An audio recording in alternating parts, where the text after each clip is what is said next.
Muy bien, hoy quiero iniciar con una historia de un hombre muy famoso para muchos. Su nombre es Charles Haddon Spurgeon. Él es conocido como el príncipe de los predicadores. Nació el 19 de junio de 1834 en Kelvedon, Essex, al norte de Londres. Lo que más se conoce de Spurgeon es su increíble capacidad comunicativa para predicar la palabra de Dios y para escribir. Se le conoce como el cristiano más influyente del siglo XIX. Spurgeon entregó su vida a Cristo a los 15 años tras refugiarse de una tormenta de nieve en una pequeña iglesia metodista. Preciso cuando él entra a la iglesia para refugiarse de la tormenta, el predicador estaba hablando de un mensaje basado en Isaías 45:22 que decía: vuélvanse a mí y sean salvos todos los términos de la tierra, porque yo soy Dios y no hay ningún otro. Ese día Spurgeon entregó su vida a Cristo. A los 22 años, ¿alguien aquí que tenga 22 años? Muy bien, ok, muy bien. Algunos parecen de 22 años. Él ya era a los 22 años el predicador más popular de Londres. Spurgeon diseñó y fundó el Tabernáculo Metropolitano, una mega iglesia en los años 1800 con capacidad para más de 5,000 personas sentadas, donde predicaba varias veces a la semana sin amplificación moderna de sonido. Sirvió durante 38 años en esa iglesia, la más grande de Inglaterra, predicando entre 8 y 12 veces a la semana. Predicó hasta 23,000 personas a la vez. Predicó a más de 10 millones de personas en vivo durante su vida. Escribió de su puño y letra una biblioteca completa de 135 tomos. Predicó 3,500 sermones que suman 63 volúmenes publicados. Escribió aproximadamente 25 millones de palabras que equivalen a 27 volúmenes de la Enciclopedia Británica. Él es el mayor conjunto de libros de un solo autor en la historia del cristianismo. Alguien sumamente sobresaliente. Él creó y dirigió el Pastors College para formación de pastores bautistas con cientos de estudiantes graduados. También fundó el orfanato de Stockwell para niños huérfanos con múltiples edificios que atendieron a cientos de niños. Lo que la mayoría de las personas no saben es que Spurgeon fue un hombre con una salud muy frágil. Él sufrió de constante depresión severa. Sufrió de estrés postraumático, fuertes migrañas, gota crónica, reumatismo, desmayos, neuritis, viruela, fiebres y vómitos recurrentes y también obesidad. Finalmente, él murió a los 58 años de inflamación renal crónica y gota reumática. Este fue un hombre muy débil, pero con el favor de Dios. Y la historia de Spurgeon nos ilustra lo que vamos a hablar hoy, de la iglesia de Filadelfia. Una iglesia a la que Jesús describe allí en Apocalipsis 3, del 7 al 13, como una iglesia débil, pero con el favor de Dios. Y este es precisamente el título del mensaje de hoy. Filadelfia, la iglesia débil, pero con el favor de Dios. Este es el sexto mensaje de la serie Diagnosis. ¿Cómo está mi vida? Donde hemos estudiado los mensajes a las iglesias de Asia Menor como aparecen allí en Apocalipsis 2 y 3. Ya estudiamos el mensaje de Jesús a la iglesia de Éfeso, a la iglesia de Esmirna, de Pérgamo, de Tiatira y de Sardis. Y teníamos estos dos pendientes y este es el penúltimo de esta serie. Así que si no has visto los otros mensajes, te animamos a que vayas a nuestra página web. Allí los encontrarás en miiglesia.es. Bien, la idea principal que deseo que recuerden hoy es: cuando soy fiel al Señor, las debilidades en mi vida muestran la grandeza de Dios. Lo repito, cuando soy fiel al Señor, las debilidades en mi vida muestran la grandeza de Dios. Vamos a empezar leyendo el texto en Apocalipsis capítulo 3, versículo 7, dice así: y escribe al ángel, dice Jesús a Juan el apóstol, y escribe al ángel de la iglesia en Filadelfia. Recordemos que la palabra ángel en griego, que es el idioma en el que se escribe el Nuevo Testamento, significa mensajero. El contexto nos dice si es un mensajero celestial o si es un mensajero humano. Pero el contexto, creemos que lo más probable es que el mensajero de cada una de estas iglesias era el pastor encargado de llevar la palabra de Dios a la congregación. Así que se le envía este mensaje al pastor de la iglesia en Filadelfia. Ahora, Filadelfia es la ciudad que hoy se conoce como Alaşehir en Turquía. Esta ciudad fue fundada por Atalo II, el rey de Pérgamo, más o menos hacia el año 150 antes de Cristo.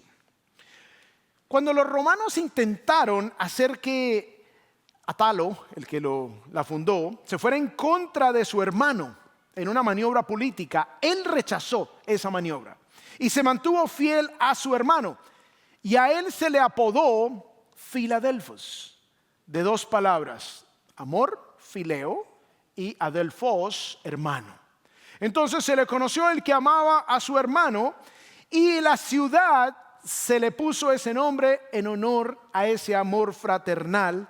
Así que Filadelfia significa amor de hermanos. Debido a su ubicación estratégica, Filadelfia sirvió como un vínculo vital para la comunicación y el comercio entre Sardis y Pérgamo al oeste y Laodicea y Hierápolis al este. Filadelfia era un centro de agricultura, producción de cuero y la industria textil. Algo interesante de Filadelfia es que era azotada frecuentemente por terremotos, y más o menos en el año 17 después de Cristo hubo un fuerte terremoto que la destruyó. Así que era una ciudad nueva, era una ciudad quizás débil desde ese punto de vista. Vamos a ver tres principios que el texto nos muestra aquí en este mensaje de Jesús a la iglesia de Filadelfia, para que tomen nota allí, todos los que tienen el boletín. Y el primero es: Cristo dirige a los suyos. La palabra clave para completar en nuestros boletines es dirige. Cristo dirige a los suyos. Continuamos leyendo allí Apocalipsis 3:7. Y escribe al ángel de la iglesia en Filadelfia y dice: el santo, el verdadero. Jesús se identifica a cada uno de los mensajes que da a una de estas iglesias en Asia de manera particular, y aquí él escoge estas dos palabras que describen algo importante a tener en cuenta. Dice que él es el santo. Este era el término que se utilizaba para Dios.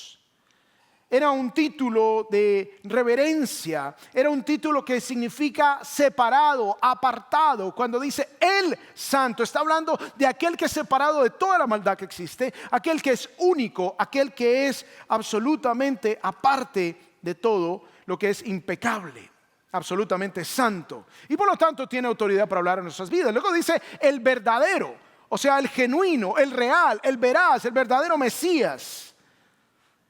Y de nuevo el uso del artículo el verdadero, está hablando de que Jesús es certero. Todas sus declaraciones son absolutamente ciertas porque Él mismo es la verdad. Es probable que algunos en Filadelfia estaban proclamando que Cristo no era el Mesías, que era falso, y quizás por esa razón Jesús se identifica como el verdadero, el genuino. Ahora, ¿qué nos dice esto de Jesús? Al decirnos que Él es santo y al decirnos que Él es verdadero. Esto nos indica que a todo lo que Dios nos guíe será a lo que es separado del pecado, a lo que es santo, y Él nos guiará a todo lo que es verdadero. Cuando tomamos decisiones en la vida, debemos preguntarnos: ¿es esto santo y es esto verdadero conforme a la palabra de Dios? Luego nos dice la tercera parte del versículo 7: el que tiene la llave de David, el que abre y nadie cierra, y cierra y nadie abre, dice esto. Es interesante aquí esta expresión metafórica que indica que Jesús es el que tiene la autoridad sobre la casa de David. El Señor le promete a David en 2 de Samuel 7 que de su descendencia saldría uno que sería el rey definitivo sobre la casa de David, sobre Israel. Y es interesante que en Isaías 22, versículos 21 y 22, se describe una profecía donde el Señor anuncia que iba a reemplazar al tesorero del rey en ese momento. El rey Ezequías tenía un tesorero que se llamaba Sebna, y era un hombre arrogante que había construido una ostentosa tumba. Este hombre fue confrontado por Isaías, quien le profetizó que sería exiliado y que moriría en una nación extranjera. El hombre quien lo reemplazaría se llamaría Eliakim, y este hombre alcanzó una posición dentro del gobierno de Ezequías como el segundo después del rey, y como tal Eliakim tendría absoluta autoridad como representante del rey. Esta posición le daba a él la autoridad sobre la casa de David. Miren lo que dice Isaías 22, 21 y 22. Dice Dios de Eliakim: lo vestiré con tu túnica. O sea, le dice a Sebna: te va a quitar la túnica tuya y se la va a poner a Eliakim. Con tu cinturón lo ceñiré y tu autoridad pondré en su mano. Y llegará a ser un padre para los habitantes de Jerusalén, para la casa de Judá. Entonces pondré la llave, y por eso les cuento todo esto. Entonces pondré la llave de la casa de David sobre su hombro. Cuando él abra, nadie cierre. Cuando él cierre, nadie cerrará. Cuando él cierre, nadie abrirá. Entonces, esta imagen de Eliakim, a quien se le entrega la llave de la casa de David. La llave dice que se le pondría sobre el hombro, porque las llaves en ese tiempo eran más o menos así de este tamaño, eran grandes, y la llave se cargaba en el hombro, se colgaba del hombro, se pondría la llave sobre su hombro. Esta llave indicaba que Eliakim tenía la autoridad sobre el reino de David, y cuando él abriera nadie podría cerrar, y cuando él cerrara nadie podría abrir. Cuando se habla de Jesús como el que tiene la llave de David, implica que es Jesús quien determina quién entra al reino prometido y quién no. Jesús está ahora a la diestra del Padre. Jesús vendrá otra vez y reinará literalmente en el trono de David. Jesús reinará literalmente desde Jerusalén a todas las naciones. Él posee la llave. Él tiene sobre sus hombros el reinado, como lo dice Isaías 9:6. Él es el que tiene la autoridad absoluta. Él es el santo, Él es el verdadero. Él es la máxima autoridad del universo, y por tanto Él guía el futuro, el destino de todo. Ahora, como Él es el que tiene la llave, yo debo sujetarme a la voluntad de Cristo en todas las áreas de mi vida, sabiendo que a la final Él es quien va a abrir o cerrar las oportunidades delante de mi vida. Por lo tanto, puedo descansar y puedo orar con confianza: Señor, si esto es tuyo, abre la puerta. Y Señor, si esto no es tuyo, cierra la puerta. Lo maravilloso de todo es que cuando Él abre la puerta no hay quien la pueda cerrar. Y cuando Él cierra la puerta, no hay quien la pueda abrir. Dice el versículo 8: yo conozco tus obras, le dice Jesús a la iglesia de Filadelfia. Yo conozco tu esfuerzo, yo conozco que tú haces la tarea, yo conozco que tú eres diligente. Por tanto, por esta razón, porque eres diligente, dice: he puesto delante de ti una puerta abierta que nadie puede cerrar. Y me encanta este pasaje. Dios abrió una puerta grande que nadie podía cerrar. Y esto habla de una oportunidad que Jesús le estaba abriendo a la iglesia de Filadelfia. Una oportunidad única para que compartieran la fe, para que hicieran la tarea. Luego seguimos leyendo versículo 8. Aunque tienes poco poder. O sea, era una iglesia débil. Era una iglesia que no tenía mucha fuerza. Era una iglesia que seguramente no tenía muchísima capacidad para ser influyente en el mundo de Filadelfia. Quizás era una iglesia que no tenía dinero. Quizás era una iglesia que no tenía ninguna de esas cosas que la sociedad considera como esenciales para tener poder y fuerza. Y como les había comentado, más encima era una ciudad azotada por los terremotos constantes. Así que la ciudad de Filadelfia estaba siempre azotada por la sombra de la catástrofe, del terremoto. Por eso no era una ciudad muy grande, no era una ciudad muy influyente como las otras en Asia Menor. Pero ese escenario de debilidad, y de pronto tú te identificas. De pronto tú dices, wow, yo soy como Filadelfia. De repente yo no tengo esa capacidad, de pronto no tengo mucha preparación académica, de repente no tengo apellidos, de repente no tengo dinero, de repente no tengo influencia, de repente no tengo nada, soy una persona común y corriente. Y si ese es tu caso, este mensaje es para ti. Aunque tienes poco poder, esta iglesia pequeña, sin oportunidades de influenciar su comunidad, sin ninguna fuerza, el Señor le dice, has guardado mi palabra y no has negado mi nombre. O sea, aunque tenían poca fortaleza, poco poder, era una iglesia fiel, una iglesia que había guardado la palabra de Dios y no había negado su nombre. Lo interesante es que a veces pensamos y nosotros medimos las cosas de una manera diferente a como Dios las mide. A veces pensamos que algunas iglesias que son grandísimas, pero que no predican la palabra de Dios, a veces pensamos que Dios está bendiciendo esas iglesias. Pero la realidad es que Dios bendice a la iglesia fiel a su palabra. Podemos hacer crecer una iglesia con muchas estrategias. Puedo contratar gente para que se levanten en medio del servicio de su silla de rueda y todos gritamos y se emociona la gente, y el próximo domingo vamos a tener muchos más, porque muchos van a ir a decir, wow, allá levantan paralíticos. Podemos poner a gente a que grite y yo empiezo a gritar también y le saco el diablo, y el próximo domingo vamos a tener gente aquí porque wow, allá sacan el diablo.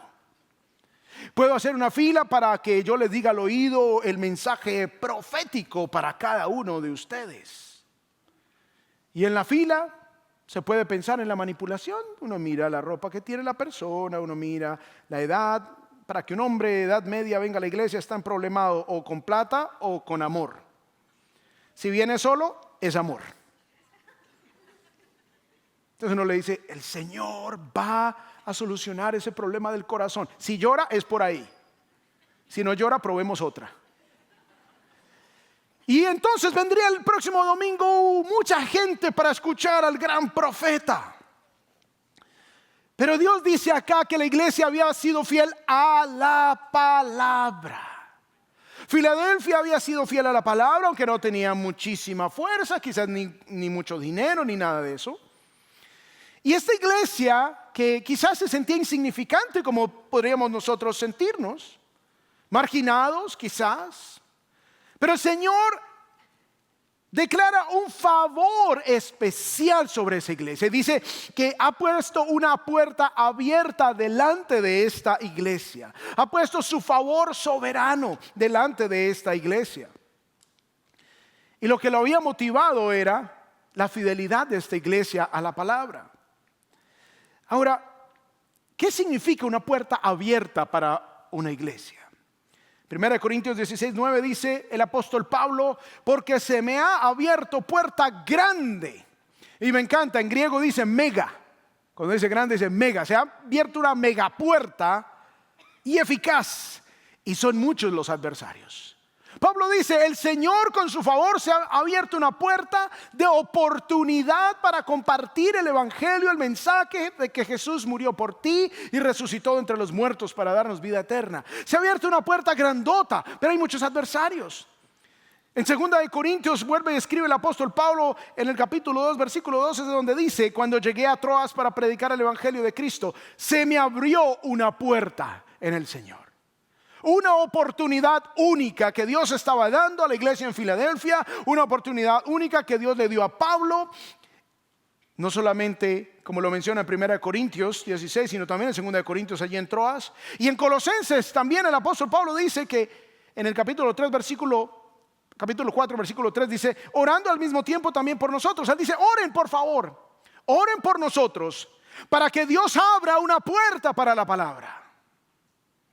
La puerta es esa oportunidad para compartir a fin de dar a conocer el misterio de Cristo, por el cual también he sido encarcelado.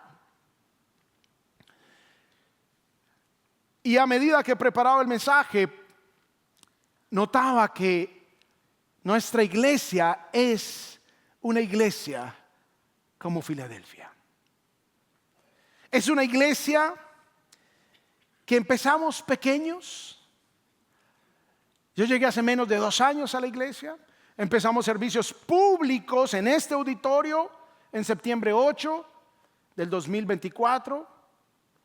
Llevamos 1 año y 9 meses después de haber empezado servicios públicos, y era un grupo pequeño de algunas familias que podríamos pensar, wow, no hay mucha fuerza, no hay mucho dinero, no hay mucha capacidad, no hay muchos siervos para que hagan toda la obra del ministerio.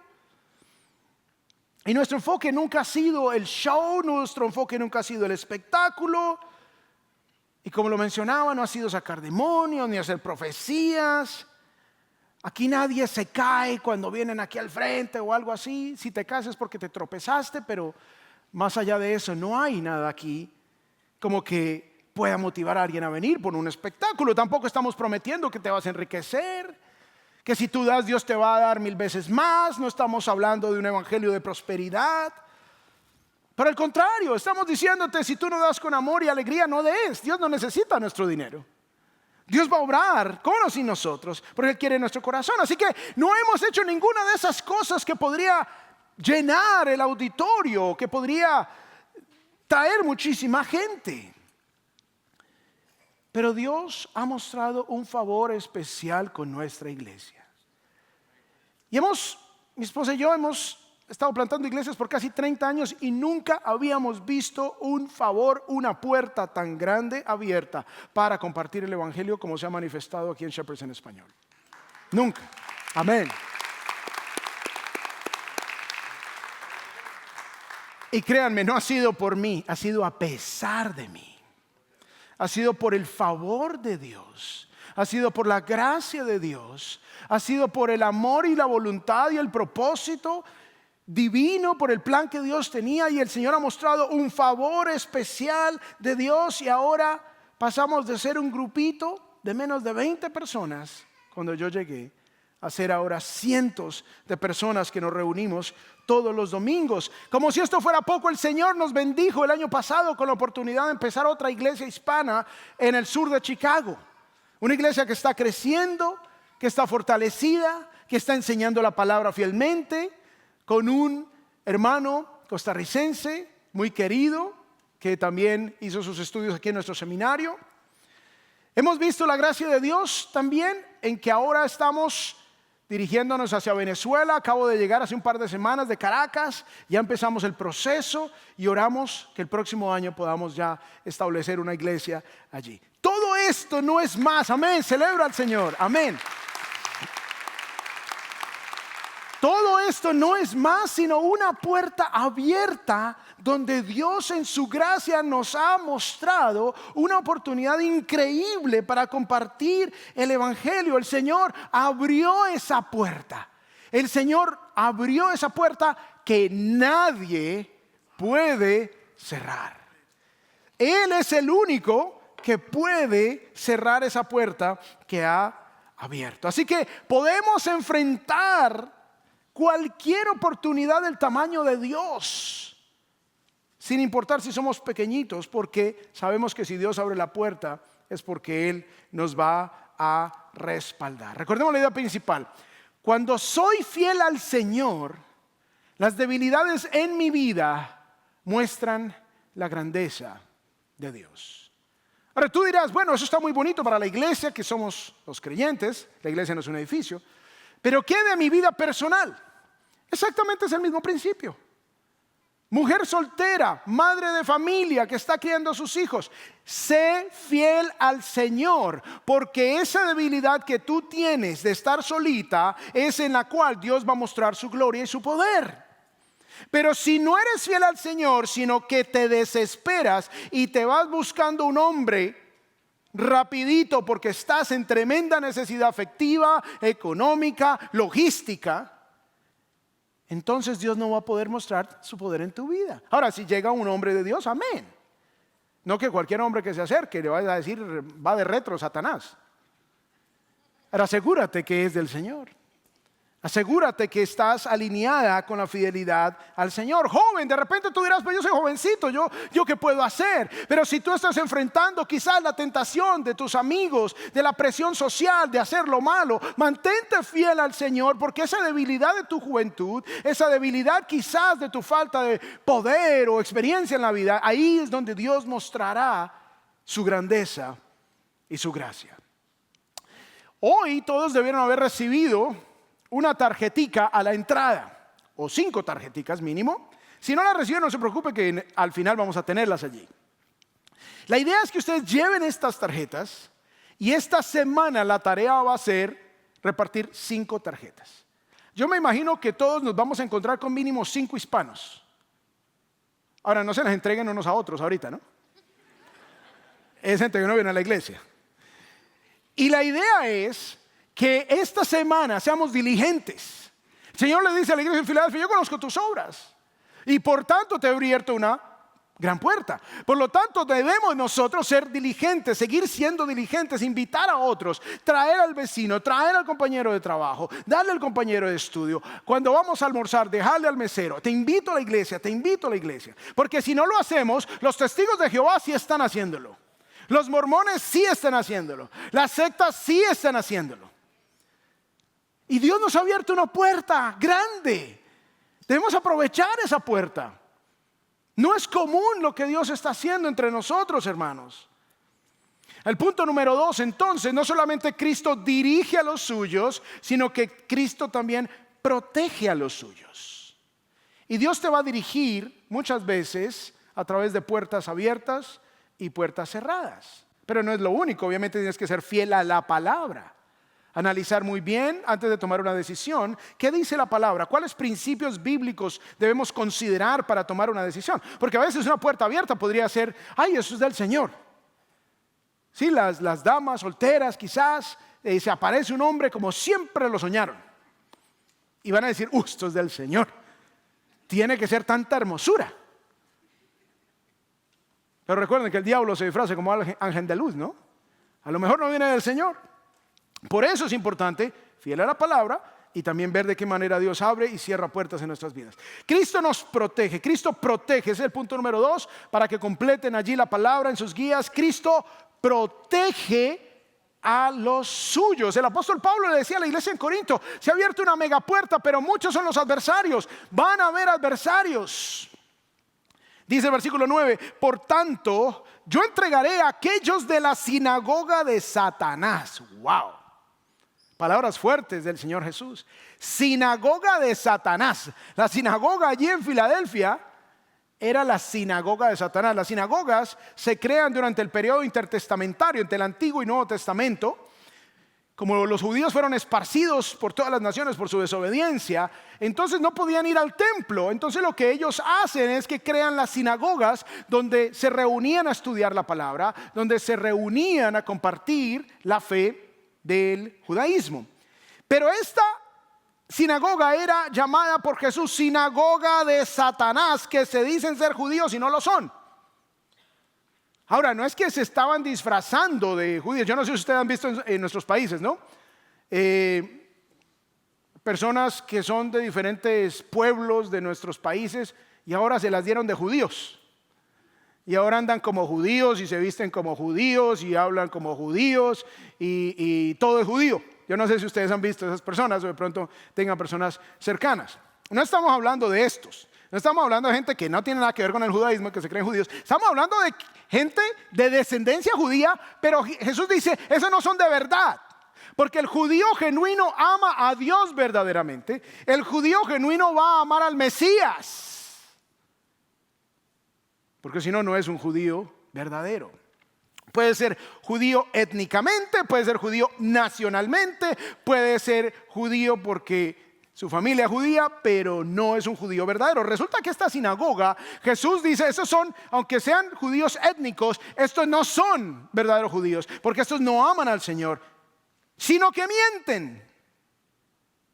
Y dice: yo haré que vengan y se postren a tus pies y sepan que yo te he amado. Cuando Dios abre una puerta, vienen enemigos también para querer cerrar esa puerta. Y Jesús nos dice de dónde vienen esos enemigos. Aquí dice sinagoga de Satanás, el enemigo, la serpiente antigua, el diablo, el príncipe de las tinieblas. En medio de este contexto hostil, en medio de esta oposición frontal, la iglesia se había mantenido fiel a la palabra, no habían negado el nombre del Señor. Y el Señor dice: yo haré que vengan y se postren a tus pies y sepan que yo te he amado. Yo me manifestaré y ellos, con todas sus mentiras, tendrán que postrarse delante de ustedes y reconocer que yo he mostrado mi favor y mi amor para con ustedes. Y de repente algunos no lo saben, aunque he compartido de toda esta lucha en la cual hemos estado pasando como familia por casi año y medio, cuando un hombre empezó a perseguirme a mí y a mi familia. Un acosador que empezó a mandar emails a la iglesia, mintiendo, mensajes de texto, llamadas sin parar, llamadas a miembros de mi familia, a mi cuñado, a mi hija, al trabajo de mi esposa, incesante por redes sociales, amenazando constantemente, dándome plazos para que dejara el ministerio, dándome plazos para que me bajara del púlpito.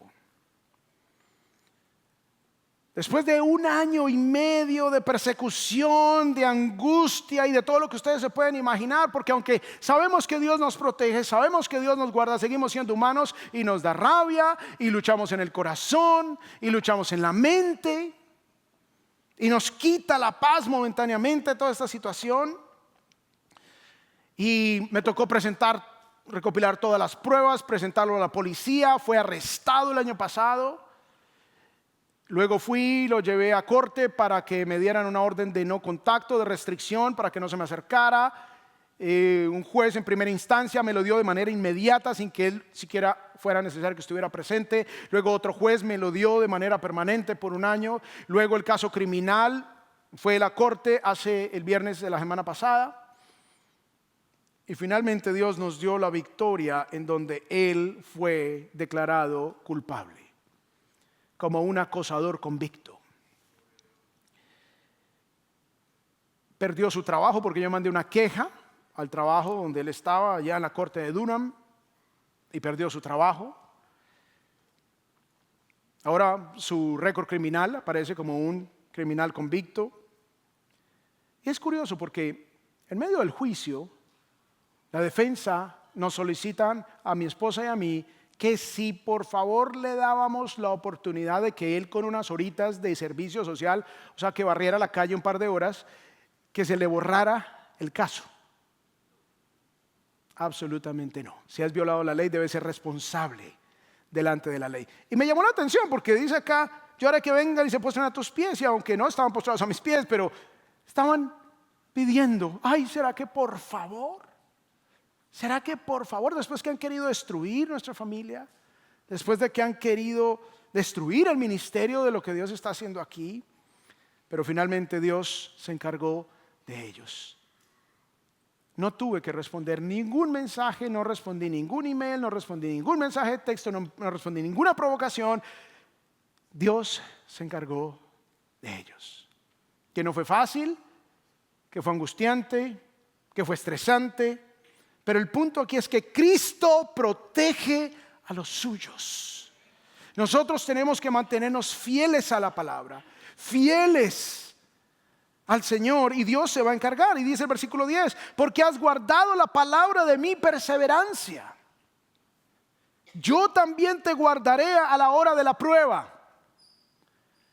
Dios se va a mostrar fiel, especialmente con los que tenemos el deseo y la intencionalidad, si no lo hagamos perfecto, de mantenernos fieles a su palabra. Yo también te guardaré de la hora de la prueba. Y luego Jesús amplía esto, no solamente a la iglesia de Filadelfia, sino a todo creyente fiel a la palabra. Dice: esa hora que está por venir sobre todo el mundo. O sea, Jesús habla de una hora de prueba que habría de venir sobre todo el mundo para probar a los que habitan sobre la tierra, para probar a los no creyentes, para probar a los que no lo siguen, para enjuiciar a los que no lo aman. Obviamente este periodo de tiempo donde la tierra será probada se conoce como la gran tribulación. Este periodo de tribulación, la iglesia no pasará por esta época, porque aquí el Señor dice que Él te guardará de la hora de la prueba. Hay algo interesante en la gramática griega, aparece una preposición, Él te guardará se utiliza la preposición ek, que significa fuera de. El Señor nos va a guardar sacándonos de la hora de la prueba, sacándonos antes de que venga la gran tribulación.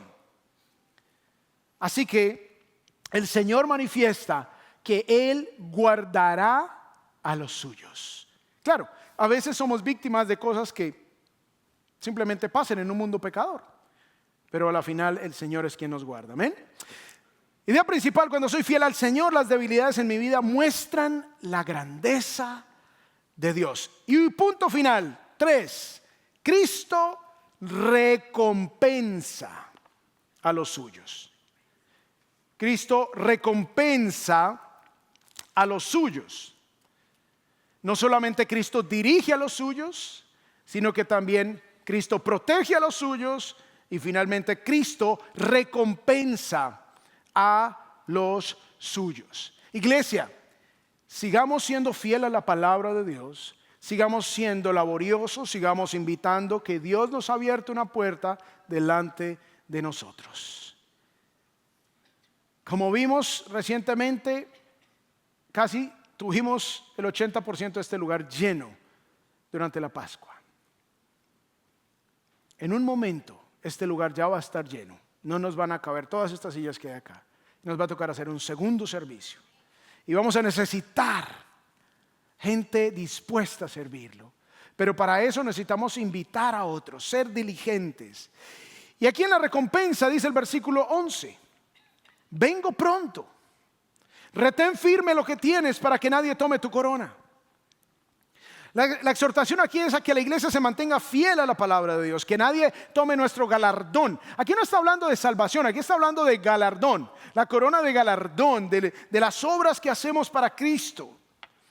Aquí no se está hablando de que se va a perder la salvación o no, aquí se está hablando es de ese galardón. El Señor desea que no desmayemos, aun cuando vengan mensajeros de Satanás, como la sinagoga de Satanás para los de Filadelfia, como el mensajero de Satanás que me tocó a mí, y como quizás mensajeros de Satanás en tu vida.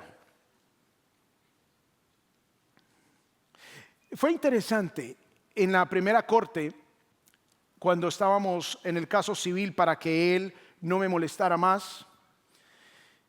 El hombre, cuando le dieron la oportunidad de hacerme preguntas, él me dijo: usted dice que usted estudió griego y hebreo, ¿es cierto? Yo sí, yo estudié. O sea que usted puede traducir un versículo bíblico aquí en el estrado. Yo, ok. Entonces me pasa una hoja, y fue tan chistoso y fue tan del Señor, porque el versículo que él me pasa, habían varios versículos, yo escogí uno ahí al azar, y cuando lo empiezo a leer, era un versículo en Juan donde dice: porque usted es de Satanás su padre, y está puesto para hacer su voluntad, porque él es el padre de toda mentira. Cuando leo el versículo, le digo: wow, este versículo está propicio de parte de Dios para usted hoy. Cuando leí el versículo, la gente que estaba en el juzgado esperando sus otros casos se echaron a reír. Fue cómico pensar que Dios le estaba hablando a él, que le estaba haciendo mensajero de Satanás, que le estaba haciendo la obra de Satanás, su padre. Pero Dios va a guardar y Dios va a recompensar a sus hijos si somos fieles, si nos mantenemos firmes en la palabra. Dice aquí el versículo 12: al vencedor le haré una columna en el templo de mi Dios. Vencedor es aquel verdadero creyente. Vencedor es aquel que se mantiene firme hasta el final. Vencedor es aquel cristiano genuino, y le hará columna, que habla de estabilidad y de permanencia. No como un candelabro que uno mueve, no como una lámpara que uno mueve de aquí para allá. Una columna es la estabilidad y la permanencia que tenemos en Cristo. Dice acá, y nunca más saldrá de allí, la seguridad eterna. Porque la salvación no se pierde, porque el verdadero creyente está seguro en Cristo y nadie nos puede arrebatar de su mano. Y luego dice, escribiré sobre él el nombre de mi Dios. El nombre de alguien representa toda su personalidad, todo lo que esa persona es. Y cuando dice aquí que escribiré sobre él el nombre de mi Dios, es que haré y revelaré toda la plenitud de Dios el Padre en él. Una comunión plena, una comunión que ahorita está velada por nuestra incapacidad de comprender plenamente toda la plenitud de Dios, pero que en ese momento será abierta y revelada. Y escribiré el nombre de la ciudad de mi Dios. La Nueva Jerusalén habla de una nueva realidad, de una ciudadanía eterna. Y los que vivimos en este país anhelamos, que la ciudadanía, y los que hemos tenido el privilegio de tenerla, qué bendición, y nos gozamos. Pero amados, más allá de una ciudadanía norteamericana, si eres creyente, tienes ciudadanía en los cielos. Allí estás seguro.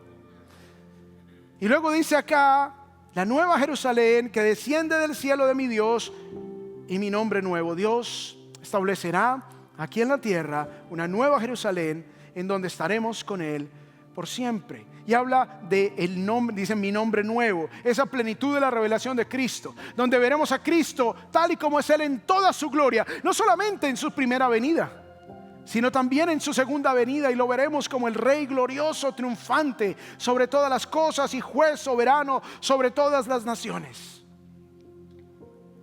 A veces Dios permite o Dios nos llama a cosas que hacen evidente que somos insuficientes. Durante mi prueba con mi familia, con este acosador, sí que el Señor me mostró lo débil que soy. Sí que el Señor me mostró lo insuficiente que soy. Sí que el Señor me mostró, y en muchas ocasiones pensé, wow, Señor, tú lo vas a hacer con o sin mí. Pero ayúdame a hacerlo. Ayúdame a ser partícipe. No quiero quedarme por fuera. Y eso implicaba pasar entero la rabia, la frustración, la angustia, el dolor que genera las pruebas. Recordemos a Spurgeon. A pesar de las debilidades de salud que lo acompañaron durante casi toda su vida, Spurgeon se mantuvo fiel a la palabra de Dios. No se dejó desviar. No permitió que la amargura y la debilidad de su salud y la lucha constante con la depresión opacaran la obra de Dios en su vida. El Señor le abrió una gran puerta para que guiara a miles de personas a Jesús. De la misma manera, Dios está haciendo grandes cosas entre nosotros. Que el Señor nos ayude a mantenernos firmes y constantes.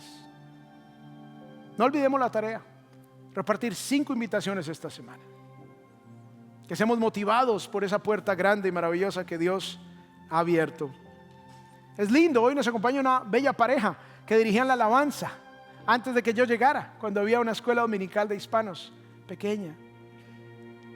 Y qué lindo será para ellos ver que todo ese tiempo que se mantuvieron fieles a la palabra, ahora aquí hay cientos de personas adorándolo, buscándolo y amándolo.